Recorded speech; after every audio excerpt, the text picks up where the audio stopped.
हे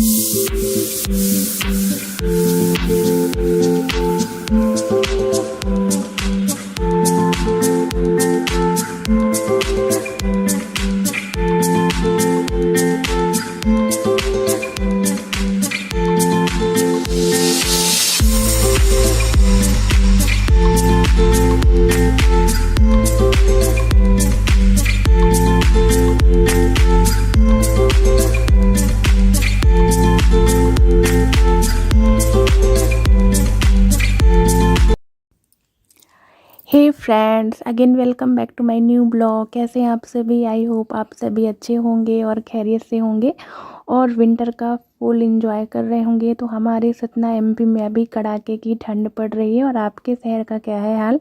तो चलिए दोस्तों, ज़्यादा बातें नहीं करते हैं, शुरू करते हैं आज की ये वीडियो। तो चलिए दोस्तों, आज मैं आपके साथ चने का साग बनाने का बहुत आसान तरीका बताऊंगी।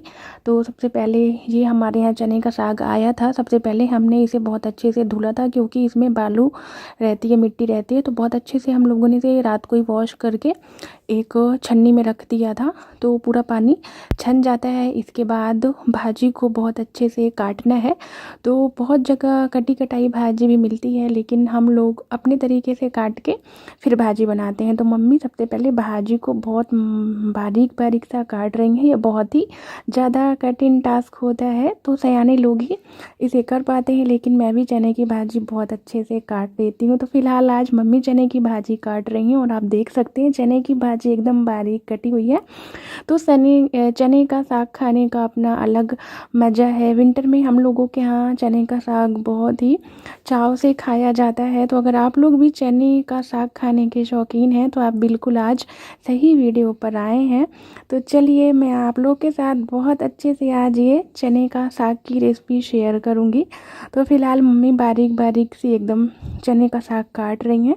इसके बाद मैं आप लोग के साथ स्टेप बाय स्टेप पूरा वीडियो शेयर करूंगी। तो मैं आपको दिखाती हूँ कि किस तरीके से चने की भाजी काटी जाती है। तो आप देख सकते हैं बहुत ही बारीक एकदम महीन कटी हुई है। तो चने की भाजी को काटने का सही तरीका यही है। तो हम लोगों के सतना ज़िले में इसी तरीके से चने की भाजी बनाई जाती है। तो चलिए आगे का आगे का प्रोसीजर है वो शेयर करते हैं। तो सबसे पहले आपको एक पैन लेना है। इसमें मैंने आज रिफाइंड ऑयल ऐड किया है, लेकिन अगर आप मस्टर्ड ऑयल ऐड करेंगे तो ज़्यादा सही रहेगा चने के साग के लिए। इसके बाद मैंने मेथी दाना को ऐड किया है। मेथी दाना को एकदम चटकने तक आपको तलना है, मतलब ये एकदम डार्क ब्राउन कलर का हो जाना चाहिए। इसके बाद मैंने कटा हुआ लहसुन इसमें ऐड कर दिया है। इसे भी गुलाबी होने तक बहुत अच्छे से भून लेना है।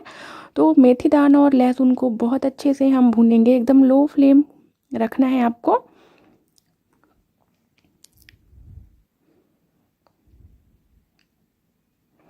तो हमारा ये है लाल वाली मिर्च है, तो मैंने इसे ऐड किया है। अगर आपको ज़्यादा तीखा खाना पसंद है तो आप अपने हिसाब से इसमें मिर्च की क्वांटिटी रख सकते हैं।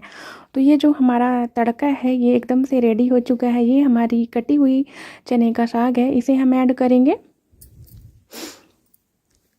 तो चने का साग हमने इस तरीके से ऐड कर दिया है। अब इन सारी चीज़ों को बहुत अच्छे से हमें लो फ्लेम पे भूनना है। तो आप एक बार इस तरीके से चने का साग बनाकर ज़रूर ट्राई करिएगा, आपको बहुत पसंद आएगा। इसके बाद मैंने इसमें कटा हुआ पालक भी ऐड किया है। तो पालक ऐड करने से भी जो चने का साग है वो बहुत ज़्यादा टेस्टी लगता है। बहुत लोग इसमें भतुआ भी मिक्स करते हैं। तो आप चाहें चने का साग, पालक और भतुआ तीनों मिक्स कर सकते हैं, लेकिन मैं इसमें सिर्फ चने का साग और पालक मिक्स करती हूँ। तो अब इन सारी चीज़ों को बहुत अच्छे से हमें एकदम लो फ्लेम पे भूनना है। तो मैंने इसमें थोड़ा सा और कटा हुआ चने का साग ऐड कर दिया है। अब धीरे धीरे सारी चीज़ों को हम बहुत अच्छे से भून लेंगे। तो जब मैं बेंगलोर में रहती हूँ तो इन सारी चीज़ों को बहुत मिस करती हूँ, क्योंकि वहाँ पे चने का साग नहीं मिलता है। बहुत सारे तरह तरह के साग मिलते हैं, लेकिन वहाँ पे मुझे चने का साग कभी नहीं दिखा। तो जब मैं बेंगलोर में रहती हूँ तो मैं अपने एमपी सतना के खाने को बहुत ज़्यादा मिस करती हूँ। वहाँ पे आपको इडली, डोसा, रागी बॉल, तरह तरह के राइस, ये सारी चीज़ें मिलेंगी, बट अपने नॉर्थ तरफ के खाने नहीं मिलते हैं। तो मैं इन सारी चीज़ों को बहुत मिस करती हूँ। तो इस टाइम पर मैं अपने मम्मी के पास हूँ और विंटर का बहुत अच्छे से आनंद ले रही हूँ। मैं डेली चने का साग बनवाती हूँ, साथ में मूली, मिर्ची का तीखा, मिर्ची अदरक वाला अचार, ये सारी चीज़ों का अपना खाने का अलग ही आनंद है। तो ये देखिए मैंने चने के साग को बहुत अच्छे से लो फ्लेम पे भूना है, काफ़ी देर तक मैंने भूना है। तो इस तरीके से चने के साग को जब हम भूनते हैं तो हमारा जो चने का साग है बहुत ही टेस्टी बनता है। तो ये देखिए मैंने भूना है और भूनते भूनते ये कुछ इस टाइप से आपको दिखने लगेगा। तो हमारा साग अच्छे से भुन चुका है। अब मैं इसमें ऐड करूँगी भर के वाटर। तो मैंने इसमें पानी ऐड कर दिया है ढेर सारा। फिर से सारी चीज़ों को बहुत अच्छे से हम मिक्स कर लेंगे।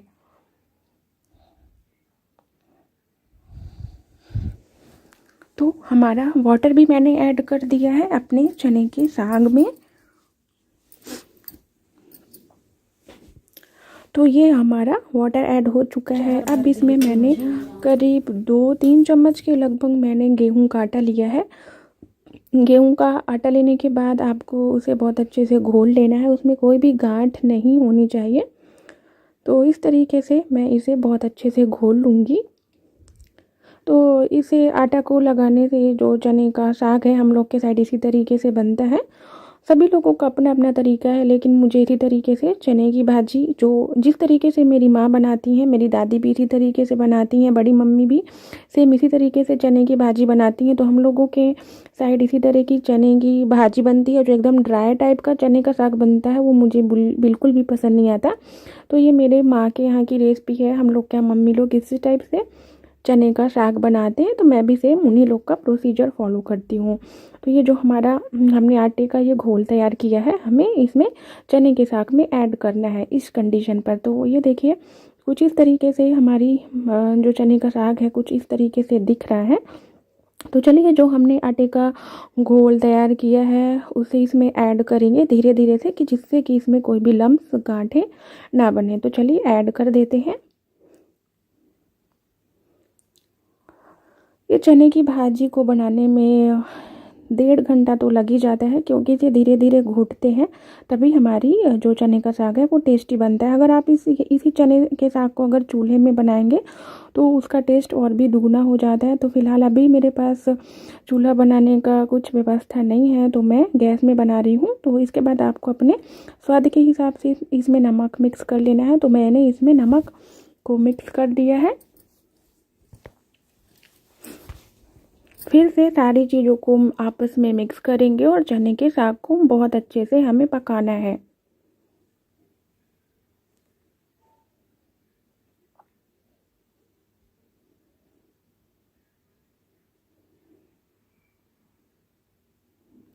तो आप देख सकते हैं जो चने का साग है दिखने में कितना ज़्यादा यमी लग रहा है। तो किस किस को चने का साग पसंद है मुझे कमेंट बॉक्स में आप शेयर करिएगा। तो ये मूंग की दाल है, तो हम लोग मूंग की दाल भी ऐड करते हैं। तो मैंने करीब 1 मुट्ठी के लगभग इसमें मूंग की दाल को ऐड कर दिया है। फिर से हमें भाजी को बहुत अच्छे से पकाना है। पकाने में थोड़ी मशक्क़त तो करनी पड़ेगी, लेकिन खाने में ट्रस्ट में दोस्तों ये रेसिपी बहुत अच्छी लगती है। तो मुझे बचपन से ही कुकिंग करने का बहुत ज़्यादा शौक़ है। हर का लाइफ में अपना अपना कुछ पैशन ज़रूर होना चाहिए, तो मेरा पैशन कुकिंग है। और इसके बाद हम इसमें एक मसाला तैयार करके लगाते हैं। तो मसाले के लिए मैंने कटा हुआ अदरक लिया है, लहसुन लिया है, हींग लिया है। तो इन सारी चीज़ों को हम चने के साग में ऐड करते हैं, इससे हमारे चने का साग बहुत ज़्यादा टेस्टी लगता है।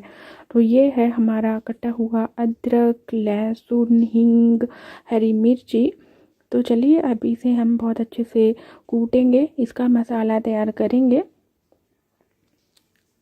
तो चलिए थोड़ा मेहनत करते हैं, सारे मसालों को कूटते हैं।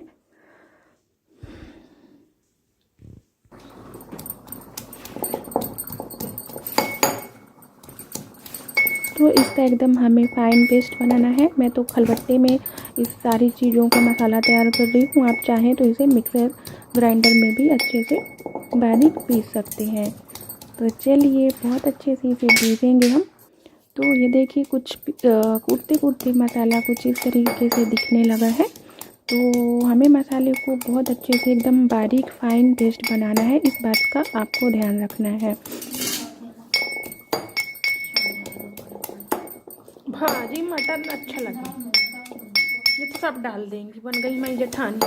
मटर भी डाल देना। तो लगभग हमारा मसाला जो है बहुत अच्छे से हमने इसे कूट लिया है और हमारा मसाला रेडी है। और इसी मसाले को हम लोग चने के शाक में लगाते हैं। ये इस रेसिपी का मेन पार्ट होता है, इसी से हमारे चने के साग में टेस्ट आता है।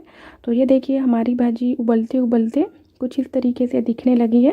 तो इस भाजी को पकाने में बहुत ज़्यादा मेहनत करनी पड़ती है और खाने में बहुत टेस्टी लगती है। तो हमारा जो कूटा हुआ मसाला है हम इसमें ऐड कर लेंगे।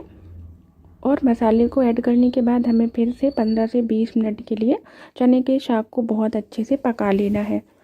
तो चलिए हमारा मसाला ऐड हो चुका है, अभी मेहनत करना बाकी है। तो चलिए फिर से मेहनत करते हैं। इसे बहुत अच्छे से कलछी की हेल्प से हमें घोटना है। घोट घोट के इस भाजी को पकाया जाता है।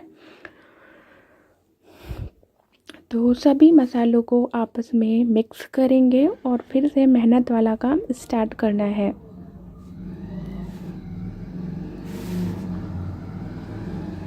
तो चलिए फिर से 15 से 20 मिनट के लिए भाजी को पकाते हैं।